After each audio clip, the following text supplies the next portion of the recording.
Meus queridos irmãos, uma boa noite, a graça e a paz do Senhor Jesus. Amém. Que alegria poder voltar à Igreja Presbiteriana do Catolé, rever a minha família. É muito bom poder vê-los, irmãos. Aqui eu estou em casa, com a minha esposa, os meus filhos, ver a maneira tão cara, tão preciosa com que Deus tem trabalhado nas vidas de vocês. Tão bom ver a prosperidade do Senhor em cada família, em cada lar representado aqui. Deus é muito bom. Sobretudo, irmãos, quando eu tenho contato com alguns dos jovens aqui da UMP, da Igreja Presbiteriana do Catolé, que na época em que eu estava mais presente aqui com a Raíssa, eram ou dos adolescentes, ou acho que algumas crianças até, não é? Ainda há poucos dias atrás eu estava fazendo uma daquelas caminhadas, uma daquelas corridinhas, e um rapaz alto, barbudo, falou assim comigo: pastor, boa tarde, a paz do Senhor. E eu gastei alguns segundos preciosos tentando reconhecer quem era aquele homem zarrão, barbudo, falando comigo. E era o Ian, irmãos. Ian, né? Falando assim comigo. Outro dia recebi um WhatsApp extremamente formal, uma pessoa me convidando em nome da Sociedade de Jovens da Igreja Presbiteriana do Catolé. Achava que era o presbítero Léo, Itiel, alguns irmãos, aí era Esté. E depois Lia.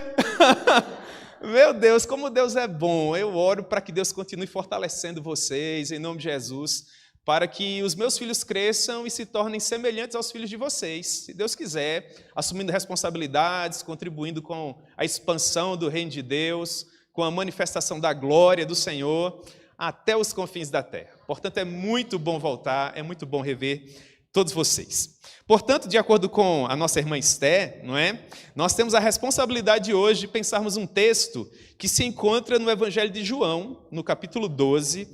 Eu gostaria de convidar os irmãos a abrirem suas Bíblias comigo nesse texto, Evangelho de João, capítulo 12. Com a graça de Deus, meus irmãos, nós estaremos lendo a partir do verso 20. Evangelho de João, capítulo 12, a partir do verso 20. Nós estaremos pensando hoje à noite acerca do seguinte tema: seguindo a Cristo. Seguindo a Cristo. Esse é o nosso tema para hoje à noite, em nome de Jesus. Inicialmente, nós vamos ler, meus irmãos, apenas os versos iniciais desse texto, os 2 versos iniciais, e depois nós vamos avançando. Evangelho de João, capítulo 12, verso 20, nos diz a palavra do Senhor. Ora, entre os que subiram para adorar durante a festa, havia alguns gregos.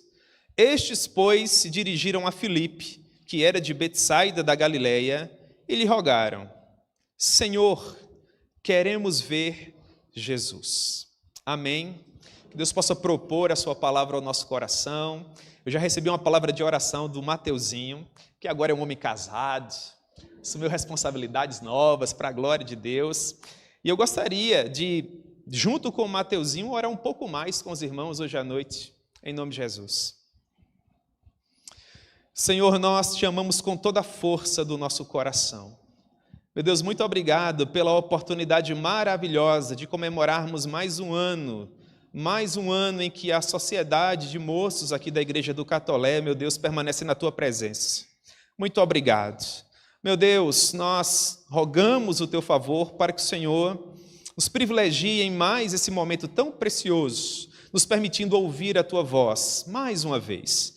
Nós já estivemos sendo, meu Deus, norteados por ti desde o princípio desse culto. Ouvimos a tua voz de algumas maneiras, ó Pai, através da tua palavra lida, cantada, das experiências belíssimas que os teus filhos viveram naquele curso tão apropriado para a nossa época. Mas nesse momento nós rogamos o teu favor para que em graça e misericórdia o Senhor continue falando conosco através da exposição pública da tua palavra. Meu Deus, tenha misericórdia de nós e fale conosco de uma maneira simples e objetiva, para que todos nós possamos guardar um bom depósito acerca de todas as verdades que porventura o Senhor vier a nos propor aqui. Meu Deus, é assim que nós oramos e te agradecemos no nome de Jesus. Amém. Pois bem, meus irmãos, o Evangelho de João foi escrito por ele próprio, aparentemente na porção final do primeiro século da era cristã, ao que parece na primeira metade da década de 90 depois de Cristo. João escreveu esse evangelho na porção mais madura da sua vida, quando as principais comunidades do primeiro século já estavam estabelecidas e gerando seus próprios frutos. sendo lideradas inclusive por pastores que faziam parte da segunda e da terceira geração de líderes da tradição apostólica. Aqueles pastores que haviam sido suscitados pelo ministério dos apóstolos inicialmente, sobretudo pelo apóstolo Paulo em suas viagens missionárias, agora eram homens experimentados, com muitos anos de evangelho, alguns outros mais jovens estavam surgindo para somar forças com esses homens e expandir o reino de Deus. E o apóstolo João é levantado pelo Senhor para escrever mais um evangelho. A essa altura, os demais documentos do Novo Testamento já haviam quase que todos eles sido produzidos. Nós temos a porção final dos documentos canônicos sendo aqui escritos pelo apóstolo João. Ao que parece é nesse momento que ele escreveu o Evangelho, as suas cartas, o livro do Apocalipse. Mas pensando especificamente no Evangelho, nós pensamos que o objetivo de João é claramente nos apresentar qual era a ambição do seu coração quando ele escrevia esse documento que é tão festejado, sobretudo ainda nos dias atuais. E o objetivo do documento se encontra no capítulo 20, a partir do versículo 30, quando João nos explica a exposição dos seus motivos, dizendo assim: na verdade, fez Jesus diante dos discípulos muitos outros sinais que não estão escritos neste livro. Estes, porém, foram registrados para que creiais que Jesus é o Cristo, o Filho de Deus, e para que, crendo, tenhais vida em seu nome. Portanto, é com essa ambição no coração que João escreve esse documento tão precioso. Ele tinha uma grande ambição: mostrar Jesus enquanto Cristo, o Filho de Deus, e escrever de uma maneira tão apropriada, sendo inspirado pelo Espírito Santo, para que, tendo acesso a esse documento, nós pudéssemos perceber que Jesus de fato é Senhor, e através do nome dele, pudéssemos encontrar vida e vida em abundância. Agora, no que diz respeito ao texto que nós vamos estudar hoje à noite, nós percebemos que esse texto se encontra na porção final do documento. Apesar dele se encontrar no capítulo 12, desde os capítulos anteriores, inclusive, nós já temos o Senhor Jesus caminhando em direção a Jerusalém, onde inevitavelmente ele seria crucificado para perdoar os nossos pecados. E aqui João nos constrói como aconteceu essa última viagem, quais foram os acontecimentos que nortearam a vida do Senhor Jesus e como finalmente ele chegou a Jerusalém para sangrar por nós.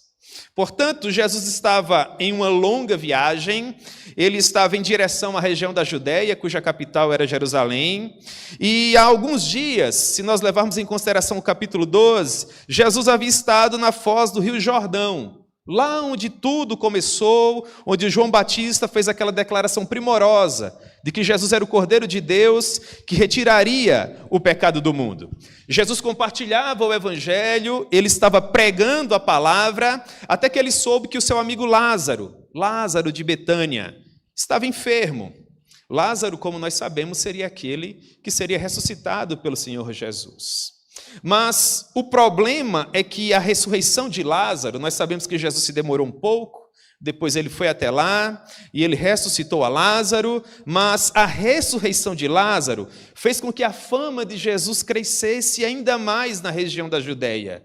E essa fama foi provocada sobretudo porque as pessoas estavam afluindo a Jerusalém por ocasião da Páscoa. Betânia era muito próxima de Jerusalém, e no momento em que Lázaro ressuscitou, as pessoas que estavam ali para o seu enterro levaram essa informação como que um rastilho de pólvora. A informação, ela fluía vertiginosamente, até que finalmente chegou a aristocracia da época, ao sumo sacerdócio. Caifás governava o Sinédrio nesse momento, ele era o sumo sacerdote, a partir de Jerusalém, e tendo ouvido aquilo que Jesus realizou, e bem assim a sua fama, e como as pessoas o seguiam para aprender com ele, e alguns inclusive para adorá-lo, Caifás ficou ensandecido. E junto com os fariseus, aqueles que formavam o Sinédrio e as demais pessoas de posição da época, passou a planejar um plano ardiloso, com o objetivo de tirar a vida do Senhor Jesus. Não sabia Caifás que ele era uma marionete na mão do Deus Todo-Poderoso e que aquilo, na verdade, era um desdobramento do meio de graça que faria com que o Senhor Jesus sangrasse por nós na cruz do Calvário. Mas enquanto filho do homem, Jesus prefere deixar a cidade de Betânia, visto ser ela muito próxima de Jerusalém, e ainda não era chegado o seu momento, de modo que Jesus deixa, portanto, a vila de Betânia, a aldeia de Betânia, e ele vai até uma região mais distante cerca de caminho de um dia, algo entre 25 30 quilômetros no máximo. Nos dias atuais não seria uma grande distância, mas na época em que as pessoas caminhavam, cerca de 20 quilômetros, pouco mais, Jesus se encontrava em uma distância confortável, a um dia de caminhagem, e ele estava na cidade de Efraim. Ali ele permaneceu alguns dias com seus discípulos. Até que finalmente, faltando menos de uma semana para a Páscoa, última ocasião em que Jesus subiria até Jerusalém, lhe ocorreu que de fato era chegado o momento para ir à capital dos judeus. Não antes sem passar mais uma vez em Betânia. Jesus é extraordinário. Ele poderia ter evitado Betânia. Seguramente os censores de Caifás, dos líderes do Sinédrio, das pessoas mais poderosas da época, teriam olhos e ouvidos na região de Betânia. Mas Jesus faz questão de ir justamente por lá. Porque Jesus é todo poderoso e ele faz aquilo que ele quer. Contudo, me chama a atenção o fato de que isso trouxe problemas para o Lázaro. Coitado do Lázaro. Recebeu Jesus em casa. Os sacerdotes e os fariseus ouviram falar que Jesus estava mais uma vez em Betânia. Eles maquinaram um novo plano, eles se aglomeraram mais uma vez para tentar contra a vida do Senhor Jesus, só que agora a situação respinga em Lázaro, porque Lázaro era conhecido por ser aquele que tinha sido ressurreto pelo Senhor Jesus. E agora as pessoas olhavam para Lázaro e, com base no testemunho dele, depositavam ainda mais confiança em Jesus. Portanto, a acusação não parava mais sobre o Messias, as pessoas odiavam Lázaro porque ele era amigo de Jesus. Me parece que aqui cabe uma aplicação interessante, não é? Ainda nos dias atuais, algumas pessoas nos odeiam pelo simples fato de que nós somos amigos de Jesus, porque nós somos completamente apaixonados por Ele. E é interessante que esse ódio não nos afeta, porque em Jesus nós temos tudo aquilo que nós precisamos. Mas esse ódio nos impulsiona a compartilharmos o Evangelho com essas pessoas para que elas deixem de nos odiar e passem a nos amar, fazendo parte da nossa família. Não é, irmãos? Para a glória de Deus, para a glória de Deus. Portanto, Jesus permanece em Efraim até os dias que antecederiam a Páscoa, para então subir até a cidade santa. Ele passa por Betânia, ele tem contato com aquela família preciosa que falava ao seu coração, Lázaro e as suas duas irmãs. O alto sinédrio, o sumo sacerdócio e as pessoas de posição ficaram ensandecidas com Jesus e, por causa disso, procuravam matar até o próprio Lázaro pelo fato de ser amigo dele. E perceba que em tudo isso a fama de Jesus apenas crescia, a multidão aglomerava cada vez mais próximo a ele e Jesus permanecia subindo até Jerusalém. Um último fato que me chama muito a atenção acontece ainda em Betânia. Quando a Maria vem até o Senhor Jesus, ela quebra aquele vaso precioso que continha um nardo caríssimo, ela unge ao Senhor Jesus com aquele produto tão especial e dessa maneira ela prepara o corpo do nosso amado Redentor para finalmente subir até Jerusalém. Subir até Jerusalém. Como as pessoas sabiam que Jesus estava em Betânia e como Betânia era muito próxima a Jerusalém, eu quero acreditar que tantos peregrinos que ainda estavam em deslocamento, e bem assim aqueles que já haviam chegado em Jerusalém para festejar a Páscoa, todos estes não retiravam os olhos daquela velha estrada empoeirada que ligava a vila de Betânia à capital Jerusalém. Todos aguardavam pelo dia em que o Senhor Jesus, filho do carpinteiro José, romperia o horizonte e apareceria caminhando junto com seus discípulos e aquela multidão que de uma maneira peculiar o acompanhava para glorificar ao Deus Pai em Jerusalém. Até que finalmente esse dia chegou. Aprove ao Senhor Jesus decidir o momento de subir até Jerusalém. Previamente ele deu ordens aos seus discípulos para que fossem até um determinado lugar e tomassem um jumentinho. É muito interessante, irmãos, é o único personagem bíblico acerca do qual o Senhor Jesus diz expressamente que precisava dele. Vão lá, peguem aquele jumentinho. Se o dono dele perguntar qual foi o motivo, digam assim: o mestre precisa dele. Que coisa preciosa, não é? E essa é toda a preparação para a entrada triunfal do Rei dos Reis e do Senhor dos Senhores em Jerusalém. O cálice de tontear as nações, a cidade do grande rei. É assim que o nosso Redentor entra, humilde, amontado em um jumento, cria de uma jumenta para que se cumprisse a profecia do profeta Zacarias, que diz que ele entraria em Jerusalém dessa maneira, montado em um jumento. E as pessoas, portanto, voltavam os olhos para ele e com o coração cheio de júbilo e alegria, eles rompiam galhos de palmeiras, iam para o centro das ruas, das avenidas e proclamavam a plenos pulmões: Hosana! Bendito é aquele que vem em nome do Senhor, o Rei dos Reis, o Rei de Israel.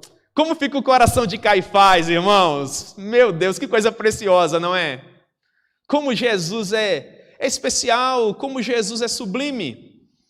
Perceba que ele fazia de tudo para entrar de uma maneira comedida em cada vila, em cada cidade, mas como aquele que criou as Pleiades e as nebulosas pode passar desapercebido?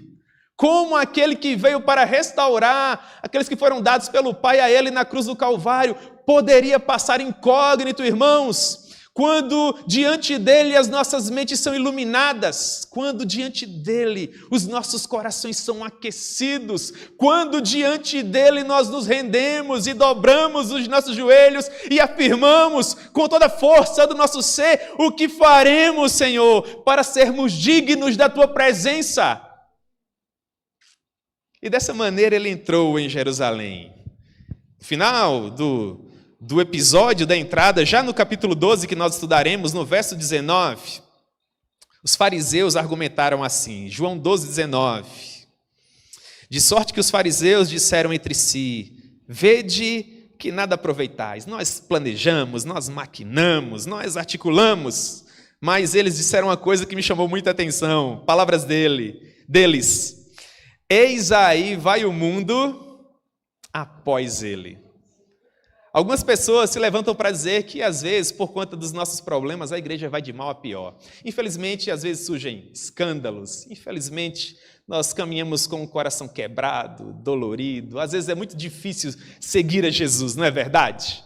E as pessoas olham para a nossa insignificância e para a fragilidade do nosso coração e elas, infelizmente, associam a nossa fragilidade com a igreja que é invisível e que é toda poderosa.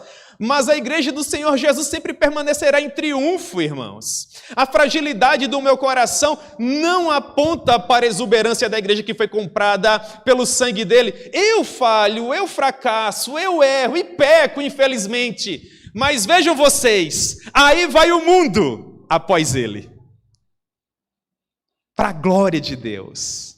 Para a glória de Deus. Pois bem, nesse contexto, é isso que significa essa palavra hora, do versículo 20. Nesse contexto, com base em tudo isso que eu expliquei para vocês, entre os que subiram para adorar durante a festa, talvez que se encontravam com ramos de palmeiras e de figueiras, que há pouco haviam cantado Hosana, bendito aquele que vem em nome do Senhor, talvez parte desses tiveram a oportunidade de colocar os olhos no Senhor Jesus pela primeira vez. Meus irmãos, vocês já gastaram 2 ou 3 segundos das vidas preciosas de vocês, imaginando como seria colocar os olhos em Jesus, contemplá-lo, percebê-lo, seus gestos retóricos, a maneira como ele falava. Meu Deus do céu, esse momento chegará, em nome de Jesus. Essas pessoas que eram de ascendência grega, que eram gentílicos, que estavam destituídos das alianças da promessa, que não tinham esperança, que viviam sem Deus no mundo, subiram a essa festa, colocaram os olhos em Jesus. Pessoas que não faziam parte da aliança feita pelo Deus Todo-Poderoso e o povo que era produto do seu amor. Quando eles colocaram os olhos em Jesus, quando tiveram acesso a notícias acerca dele, quando viram tudo aquilo que Jesus, mesmo sendo tão humilde, conseguiu fazer, Jerusalém não falava de outra coisa. Todos queriam saber quem era esse rei dos reis. Esses gentílicos se aproximaram de Filipe. Filipe fazia parte daquilo que o John MacArthur chama no seu livro 12 homens comuns de clero do meio. Jesus possuía 12 discípulos. Havia os discípulos mais achegados, Pedro, João, André, Tiago, o círculo mais íntimo do Senhor Jesus. Pessoal que vê transfiguração, uma coisa preciosa, irmãos.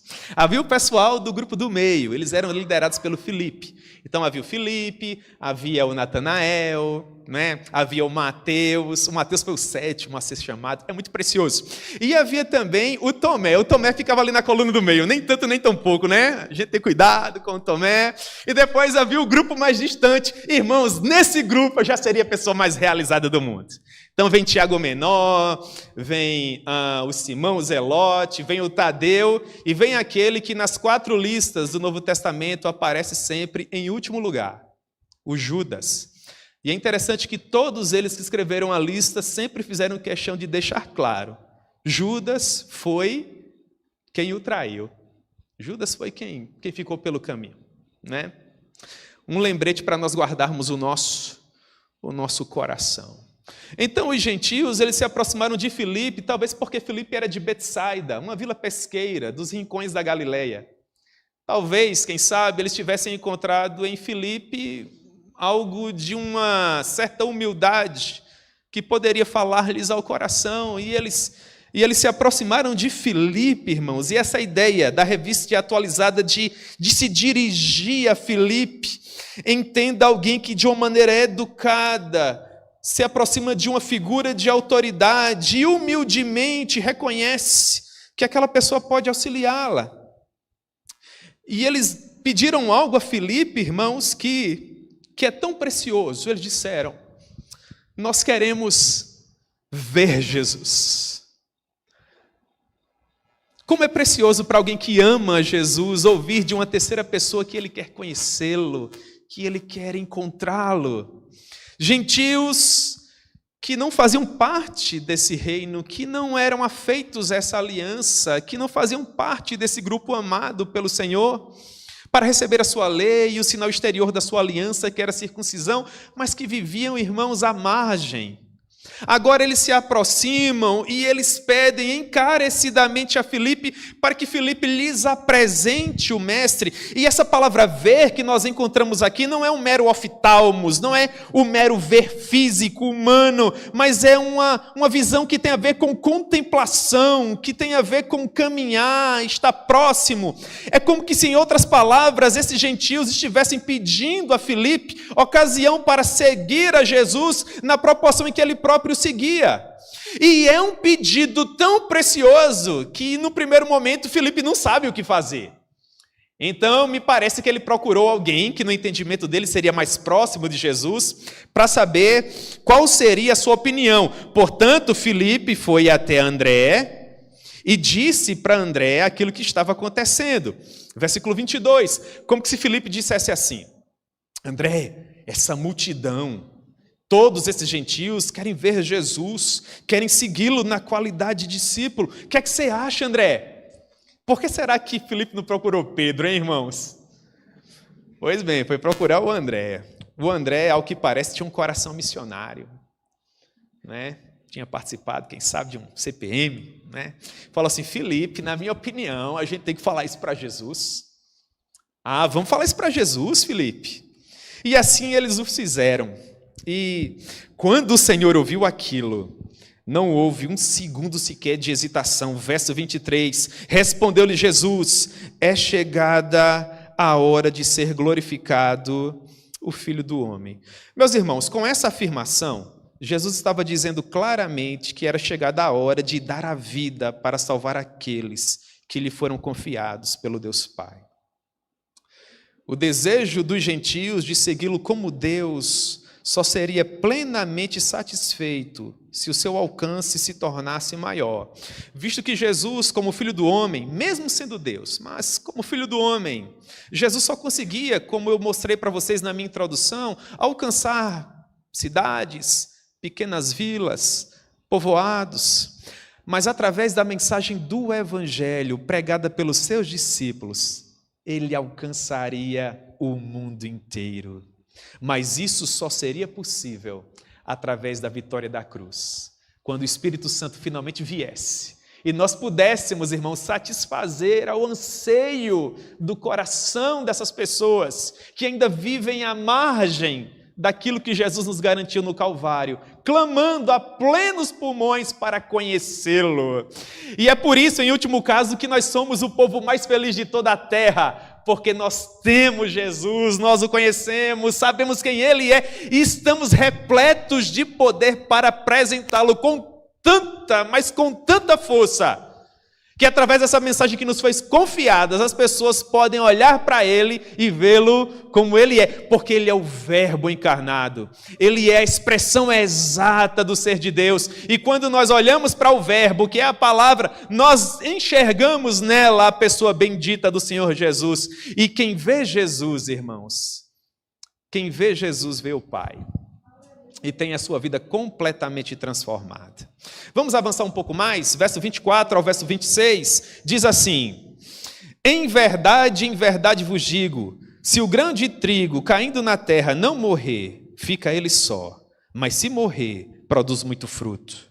Quem ama a sua vida, perde-a, mas aquele que odeia a sua vida neste mundo, preservá-la-á para a vida eterna. Se alguém me serve, siga-me, e onde eu estou, ali ele estará. Se alguém me servir, o Pai o honrará. Jesus, quando nos declara que é chegado o momento de sangrar por nós na cruz do Calvário, em outras palavras, também nos apresenta o maravilhoso poder da cruz. Há duas informações muito importantes nessa maneira com que Jesus nos declara o caminho da cruz. No primeiro momento, Jesus fala com toda a força do seu coração que o momento finalmente havia chegado. Nós seríamos, de fato, libertos do nosso pecado. Mas em um segundo momento, irmãos, ele nos declara que para que isso acontecesse, ele precisaria sangrar em nosso lugar. Então ele nos apresenta o poder da cruz, o poder transformador da cruz do Calvário. E no verso 24 ele diz: em verdade vos digo. É uma expressão muito interessante no grego. Na língua portuguesa seria assim: amém, amém, amém. Né? É como que se Jesus procurasse criar um clímax, assim seja, que seja dessa maneira. Prestem atenção, com relação a isso não pode haver dúvida. Jesus cria um clímax, ele falou a respeito da cruz. Qual a próxima afirmação? Ele que era um pregador tão festejado, tão poderoso. Ora, irmãos, convenhamos, a palavra, falando a respeito da palavra, nunca, jamais, em hipótese alguma, surgirá qualquer pregador, por mais festejado que seja, que se aproxime da poeira dessa glória. Em verdade vos digo, palavras do Todo-Poderoso, se o grão de trigo caindo na terra não morrer, fica ele só, mas se morrer, produz muito fruto. Perceba, Jesus está nos dizendo que muitos gentios, além daquela multidão de judeus de fato ortodoxos, de judeus de cultura judia, mas também de judeus de cultura helênica, e bem assim todos aqueles gentios, eles não teriam condições de serem alcançados se Jesus não partisse para o Calvário para sangrar por nós. A metáfora que Jesus usa desse grão de trigo que cai no chão tem a ver com a própria vida dele. Jesus está nos dizendo que se a semente não for plantada no solo para germinar, ela não vai conseguir alimentar tantas pessoas, vai ser um fim em si mesma. Mas se essa semente for lançada ao solo e germinar, a partir dessa única semente, nós teremos, a depender do tipo de planta, inúmeros grãos. É o que Jesus nos diz a respeito da sua própria morte. E a ideia é que, enquanto ser humano, Imagine a figura humana de Jesus. Ele teria condições de alcançar essas poucas cidades, vilas, povoados, mas a partir da cruz do Calvário, no momento em que de fato o caminho fosse aberto, o preço fosse pago, a ira fosse afastada, no momento em que finalmente o Espírito viesse para nos encher de poder, iluminar a nossa mente e enternecer o nosso coração para pregarmos o Evangelho, essa semente se espalharia. E milhares de pessoas seriam alcançadas, não apenas naquela geração, mas em todas as demais. E nós somos produto dessa afirmação, porque esse grão de trigo de fato foi plantado, ele foi encravado na cruz, sangrou por nós das 9 horas da manhã até as 3 horas da tarde, morreu naquela sexta-feira fatídica, mas ao terceiro dia bem cedo ele ressuscitou, cumpriu com a sua palavra, gerou os frutos devidos, e agora, em corpo de glória, assentado à destra do Pai, ele vê a maneira com que o fruto do seu penoso trabalho tem frutificado sobre a face da terra, meus irmãos. É fato, se o grão de trigo caindo na terra não morrer, ele fica sozinho, mas se ele morrer, produz muito fruto. E o Senhor Jesus, através da sua morte vicária, tem produzido muito fruto, mas muito fruto. Então ele avança. Quem ama a sua vida, perde-a, mas aquele que odeia a sua vida neste mundo, preservá-la-á para a vida eterna. Jesus, no primeiro momento, nos prova que, nesse contexto, não ama a sua própria vida, porque ele está disposto a entregá-la. E agora, ele lança a responsabilidade sobre nós, nos dizendo que, com base no exemplo dele, quem ama a sua vida, esse de fato vai perdê-la.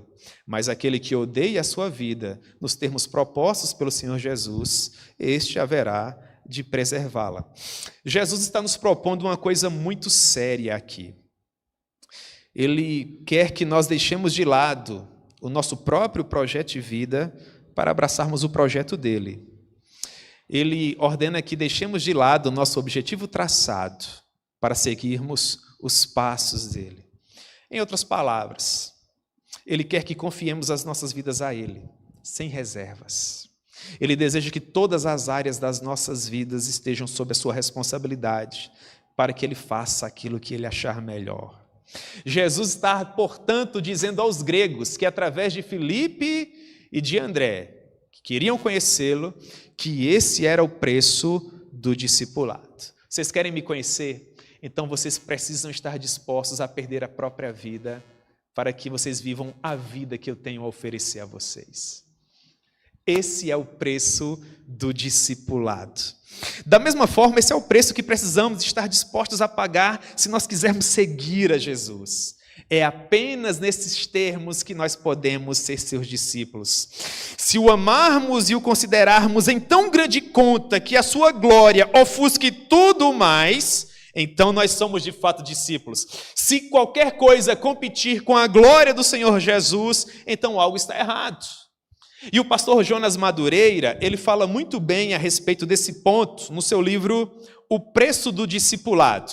O pastor Jonas diz assim: somos o que amamos. O apego que temos pelas coisas que nos custam a vida, digamos assim, é o que nos define. Por isso, nossa verdadeira identidade aguarda pelo desapego de tudo o que nos deforma. Meu Deus do céu, meus irmãos, eu leio essas coisas e fico pensando, por que é que eu não digo isso, né?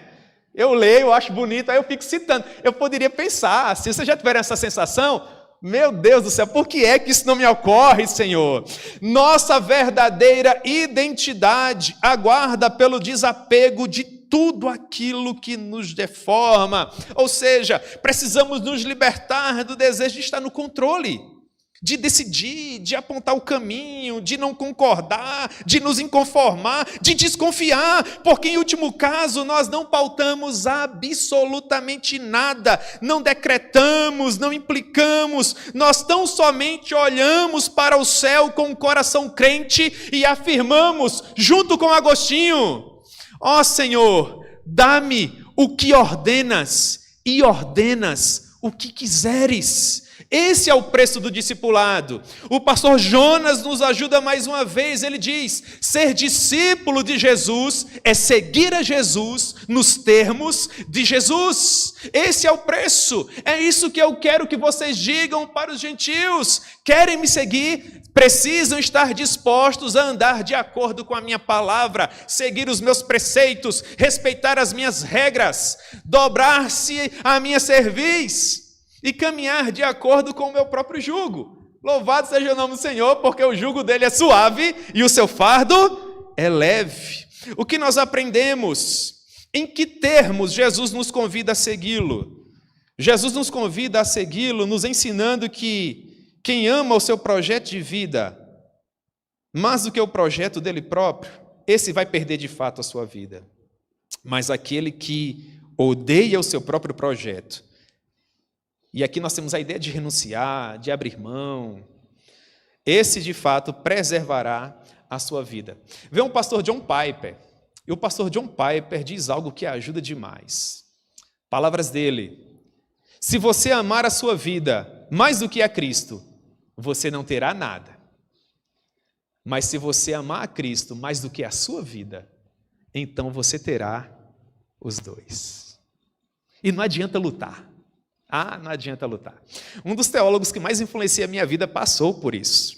Ele aprendeu a lição e, de uma maneira poética, ele nos disse qual foi a experiência dele.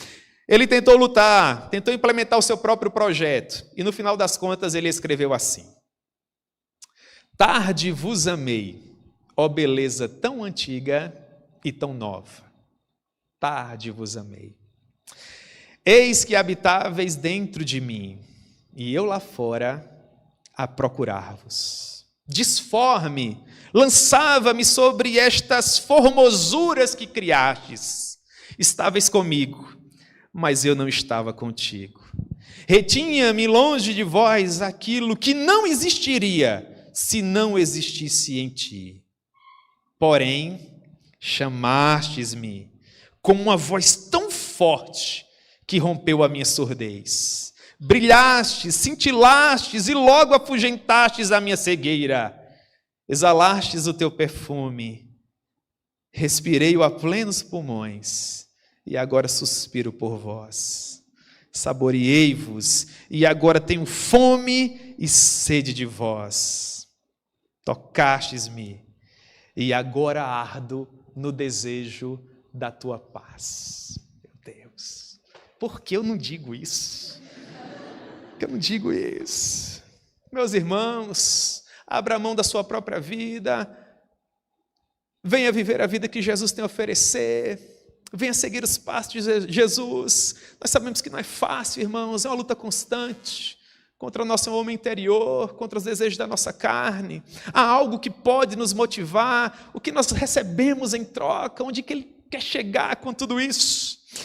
Nós olhamos para o verso 26 e Ele nos responde a todas essas indagações quando diz: se alguém me serve, siga-me, e onde eu estou, ali também estará o meu servo. E se alguém me servir, o Pai o honrará.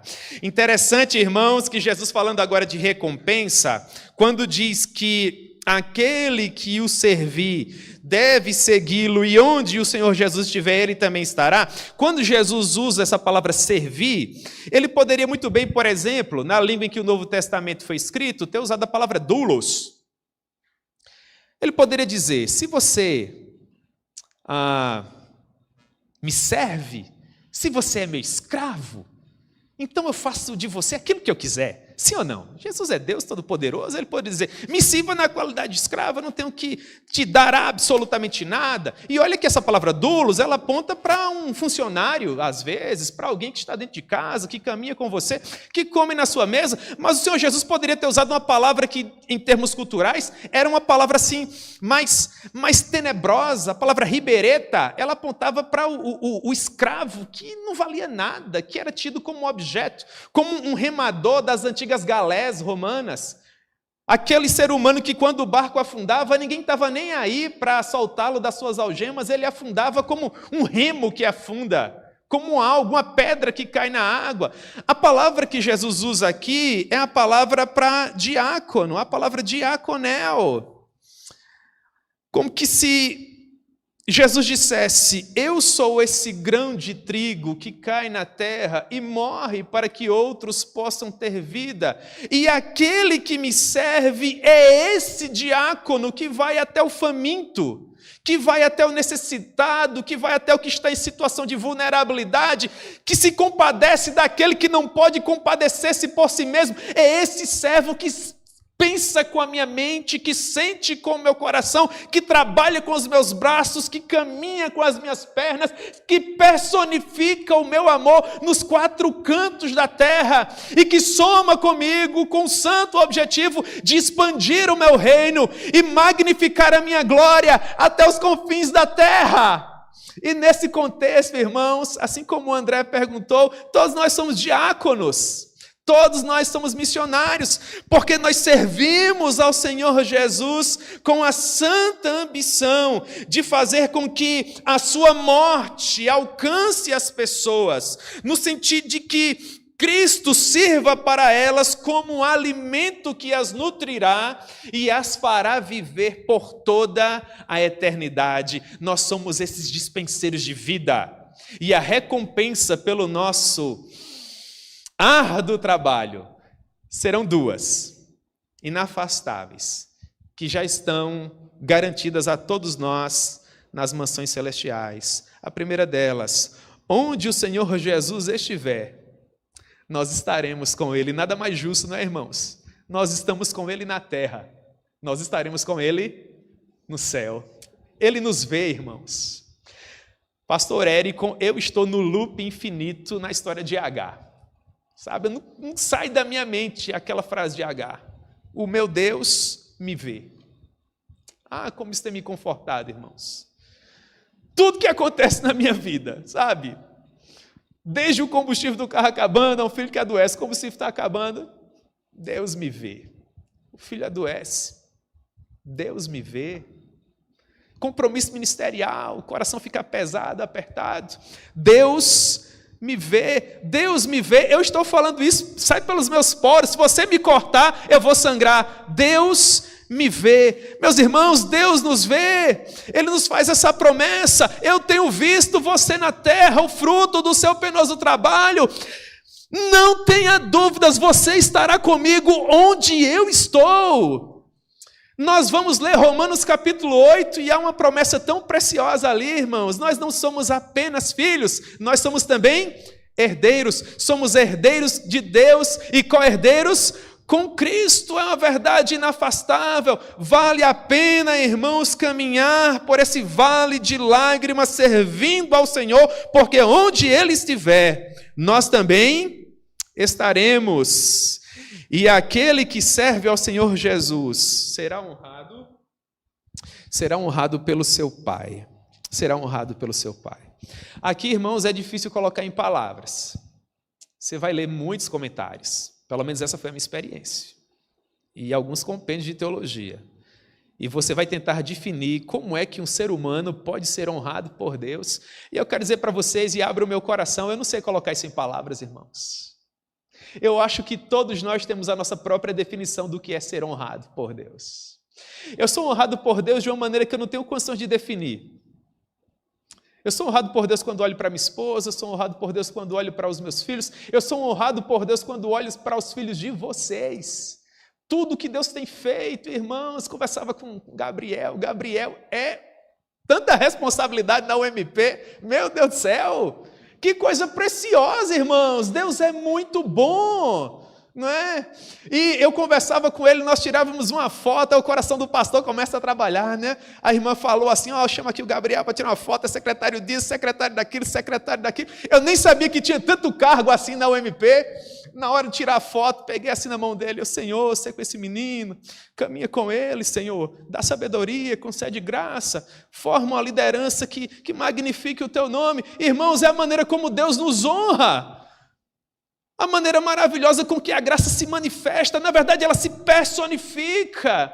E Deus nos abençoa de uma maneira tal que nós não temos como descrever. Não pode ser comprado por dinheiro, não tem a ver com sobrenome, a nossa casa não conta, a conta bancária, meu Deus, não vale nada. Ninguém toma essa honra para si mesmo, senão quando chamado por Deus, assim como Arão. É graça, irmãos, é a maneira como Deus nos honra. E aquele que me ama, aquele que me serve, será honrado por meu Pai. É fabuloso, é maravilhoso, é maravilhoso. Como essa história termina nesses 5 minutos? Vamos lá, pode olhar para o relógio, 5 minutos. Está feito o acordo. Como essa história termina, irmãos, no verso 27, a beleza de seguir a Jesus. Jesus diz assim: agora está angustiada a minha alma, e que direi eu? Pai, salva-me desta hora? Ora, mas foi para precisamente isto que eu vim, mas precisamente com esse propósito vim para esta hora. Pai, glorifica o teu nome. Então veio uma voz do céu: ah, irmãos, eu já o glorifiquei e ainda o glorificarei. Estava ouvindo, não é? É sensacional isso. Meu Deus, como pode isso? Como é bonito. A multidão, pois, que ali estava, tendo ouvido a voz, dizia ter havido um trovão. Outros diziam, foi um anjo que lhe falou. Então explicou Jesus: não foi por mim que veio esta voz, e sim por vossa causa. Chegou o momento de ser julgado este mundo, e agora o seu príncipe será expulso, e eu, quando for levantado da terra, atrairei todos a mim mesmo. Isto dizia, significando com que gênero de morte estava para morrer. Replicou-lhe, pois, a multidão: nós temos ouvido da lei que o Cristo permanece para sempre. Como dizes tu ser necessário que o Filho do Homem seja levantado? Quem é esse Filho do Homem? Respondeu-lhe Jesus: ainda por um pouco a luz está convosco. Andai enquanto tendes a luz, para que as trevas não vos apanhem, e quem anda nas trevas não sabe para onde vai. Enquanto tendes a luz, crede na luz, para que vos torneis filhos da luz. Jesus disse essas coisas e, retirando, ocultou-se deles. Tendo ensinado aos gregos o preço que eles deveriam estar dispostos a pagar para conhecê-lo. Meus irmãos, e quando eu falo preço, eu não quero com isso em nada dizer que nós somamos com a morte vicária de Cristo, nós não contribuímos com a nossa salvação, é só uma parte, eu sei que vocês sabem disso, por A mais B, tá certo? A ideia de pagar o preço é o preço do discipulado, é vestir a camisa, é comprar a visão, é seguir a Jesus, nos termos de Jesus. Dito isso, Jesus faz uma oração que aquece o meu coração, porque se é difícil para mim seguir a Jesus nos termos de Jesus, Jesus nos demonstra um pouco do seu coração, sendo 100% homem, e declara algo da dificuldade, que era seguir ao Pai, nos termos do Pai. Quando Jesus diz, é chegada a hora, é um garoto de 33 anos que está dizendo que vai morrer, irmãos. Na flor da idade, com 33 anos. Pai, é chegada a hora. Ninguém aqui quer dizer isso, ninguém quer. Meus irmãos, nós somos eleitos, se nós fecharmos os olhos agora, nós estaremos na glória, nós não temos dúvida disso, amém? Amém. Glória a Deus, mas eu quero ver minha filha casar, se Deus me permitir, meu Deus. Quero levar meu filho no seminário, o André falou que já está há 2 anos no seminário, como é precioso, irmão, já imaginou? Se Deus me conceder essa benesse, eu não tenho muitas ambições, eu queria levar Davi no seminário, apresentar a estrutura, mostrar aquele casarão, né? Já deve estar reformado lá, tá. Ver meu filho falar das experiências dele no seminário, você não quer isso, meu irmão? Então vem Jesus e fala assim, Pai, é chegada a hora. E ele diz assim, irmãos, no verso 27, a minha alma está angustiada. Mas o que eu direi? Pai, salva-me desta hora? Claro que não, ele diz, foi para isso que eu vim. Um ser humano que nasceu para morrer, que amor é esse? Nós nascemos para viver, nós temos sede de vida, irmãos. Mas o Todo-Poderoso, aquele que de fato deveria viver, porque nunca pecou, diz, agora é chegada a hora de morrer, para aqueles que tu me destes possam viver. E nós somos esses dispenseiros que levamos essa mensagem de vida para a glória de Deus. E é interessante que o pai leva em tamanha consideração o coração do filho, que no momento em que ele diz, eu abro o meu coração, não para mim mesmo, porque eu e o pai nós somos um, eu abro o meu coração para vocês, para que vocês tenham uma ideia, uma dimensão de tudo que está sendo tratado aqui.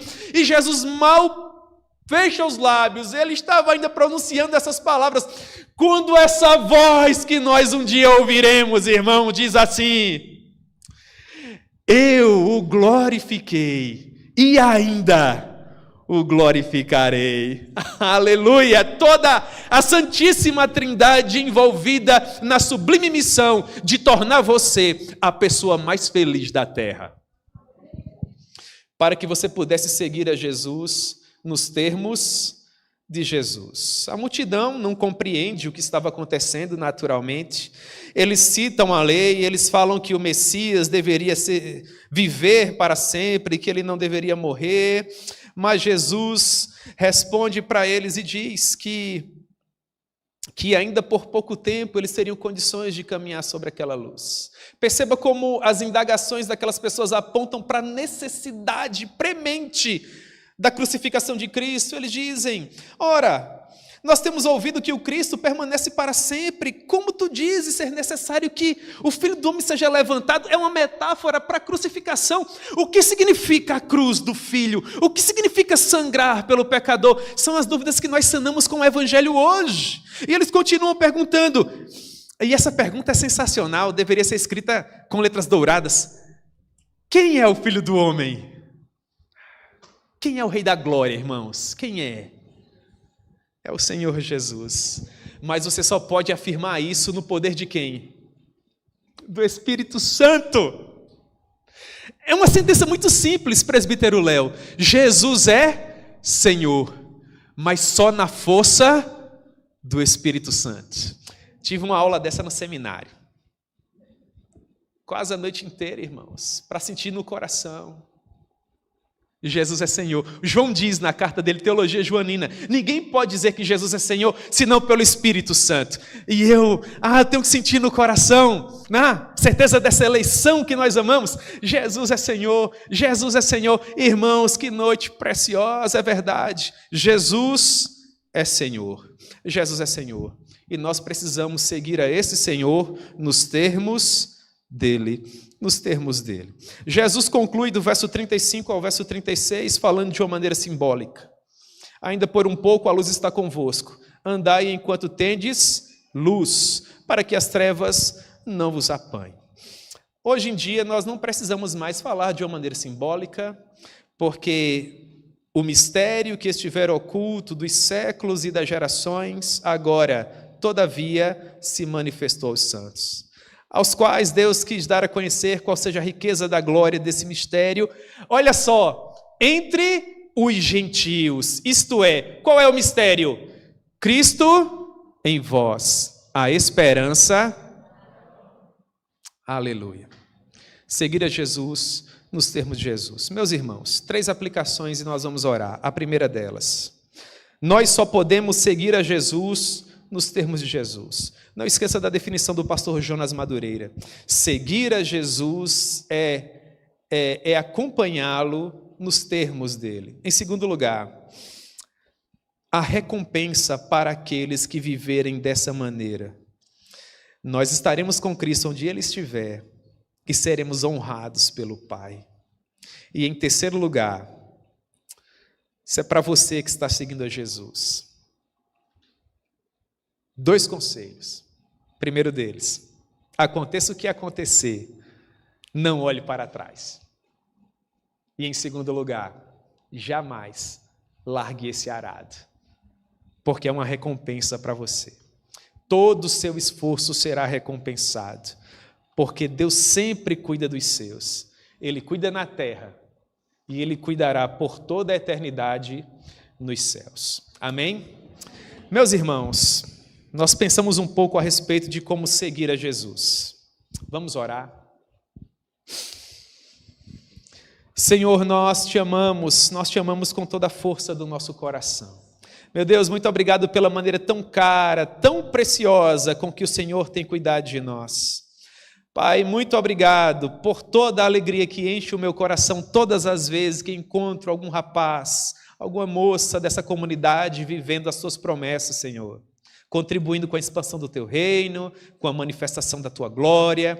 Muito obrigado pela alegria que enche o meu coração sempre que vejo os meus amigos pastores, presbíteros, diáconos, demais irmãos preciosos dessa comunidade tão amada e tão especial para mim e para a minha família. Meu Deus, nós comemoramos este final de semana 11 anos de organização da UMP, mas há tantos outros motivos para comemorar, Senhor. O principal de todos eles é o fato de que nós um dia desejamos te ver e nós, meu Deus, fomos abençoados com a oportunidade de sermos levados até o Calvário, purificados pelo Teu sangue e iluminados para Te ver com os nossos olhos da fé. Agora Tu és o bem mais precioso da nossa vida e nós Te amamos com tudo que temos e somos. A nossa vida só serve para a manifestação da Tua glória e o desejo maior do nosso coração é poder voltar para casa para nos encontrarmos com o Senhor, com todos aqueles que nós amamos. Que o Senhor nos lembre a cada novo dia dessa sublime responsabilidade e que nós jamais venhamos a olhar para trás nem largar esse arado, porque sabemos que aqueles que perseverarem até o fim, estes entrarão pelas portas da Jerusalém Celestial e verão que tudo valeu a pena. É assim que nós oramos e te agradecemos por tudo em nome de Jesus. Amém. Meus irmãos, muito obrigado, Deus abençoe. Eu falhei com a promessa, passou uns minutos, aleluia.